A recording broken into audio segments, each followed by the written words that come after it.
আজ সন্ধ্যায় বাবা কত সুন্দর একটা সারপ্রাইজ দিয়েছে। দেখো কত সুন্দর একটা রজনীগন্ধার ফুলের স্টিক এনেছে, আর তার সাথে আমাদের জন্য কিন্তু হাতে করে খাবার নিয়ে এসেছে। ফুল দেখে মা কি বলছে সেটাই তোমরা একটু শোনো।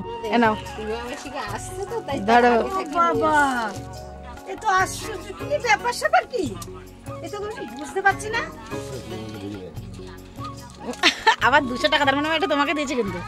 আর ফুল ভালোবাসে না এরকম মানুষ কিন্তু খুব কমই আছে, না বললেই চলে।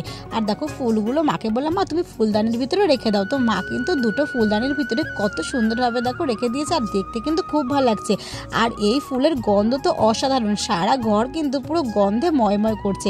তারপরে বাবা দেখি কি এনেছে আমাদের জন্য, দেখছি মোগলাই নিয়ে এসেছে, তো মোগলাই খেলাম। আর আজ যেহেতু ইন্ডিয়ান আর নিউজিল্যান্ডের খেলা আছে, তো এখানে তো আবির প্রায় রীতিমতন পাগলই হয়ে গেছে। দেখো ইন্ডিয়ার গেঞ্জি পরে নিয়েছে, আমার বোনকে আবার বলছে পুচিদি তুমি আমার গালে এঁকে দাও, মানে একে কি বলবো এইটুকুনি বয়সে এত খেলা।